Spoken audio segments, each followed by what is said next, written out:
Sanskaram University, where cutting-edge technology meets the promise of world-class education. Sanskaram University, education with values.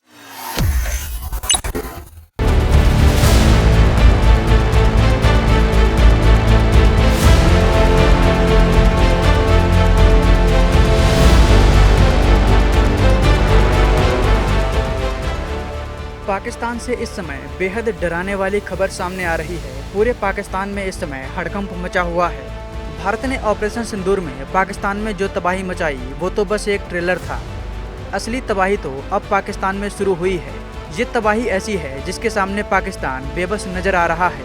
Pakistan के मित्र देश जैसे कि तुर्की और चीन भी पाकिस्तान को इस मुसीबत से नहीं निकाल सकते। अगर पाकिस्तान को इस तबाही से बचना है तो इसका मात्र एक ही ऑप्शन है कि वो भारत की शरण में आ जाए। पूरा मामला क्या है, चलिए आपको सब कुछ विस्तार में बताते हैं। पहलगाम हमले के बाद भारत ने पाकिस्तान को कूटनीति से लेकर सैन्य हमले तक हर मोर्चे पर पाकिस्तान को सबक सिखाया। भारत ने सिंधु जल संधि को रद्द कर दिया। इसका असर अब पाकिस्तान में दिखना शुरू हो चुका है। पाकिस्तान के अंदर सिंधु नदी प्रणाली में जल वितरण के प्रबंधन के कामकाज को देखने वाली इंडस रिवर सिस्टम अथॉरिटी यानी IRSA ने जानकारी दी है कि देश में इस समय 21% जल की कमी महसूस की जा रही है। इसका असर आने वाले समय में फसलों की पैदावार पर देखने को मिलेगा। चिनाब नदी में भी पानी की कमी देखी गई है। पंजाब और सिंध प्रांत में सिंचाई की पूरी व्यवस्था सिंधु रिवर सिस्टम पर आधारित है। ये दोनों ही प्रांत झेलम, चिनाब और सिंधु नदियों के पानी पर ही निर्भर हैं। मई से सितंबर तक चलने वाली खरीफ सीजन की बुआई पर इसका सीधा असर पड़ा है।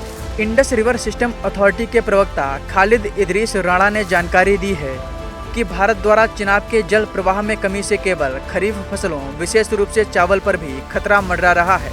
इसका असर मंगला डैम के जल भंडारण पर भी देखने को मिल सकता है।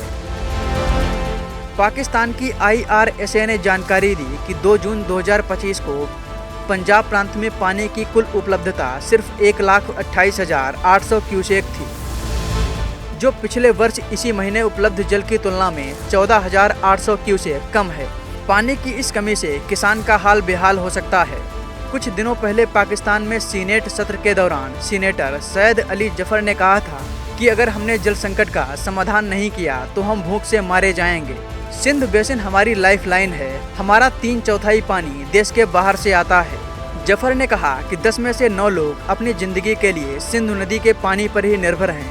हमारी 90% फसलें इसी पानी पर निर्भर हैं। हमारे सारे पावर प्रोजेक्ट और बांध इसी पर बने हैं। सिंधु जल समझौते को स्थगित किए जाने के बाद भारत ने साफ तौर पर कहा है कि जब तक पाकिस्तान आतंकवादियों पर कार्रवाई नहीं करता तब तक ये समझौता स्थगित रहेगा। प्राइम मिनिस्टर मोदी ने दुनिया को साफ तौर पर संदेश दे दिया है कि पानी और खून एक साथ नहीं बह सकता और अब इसका असर पाकिस्तान में साफ तौर पर देखा जा रहा है।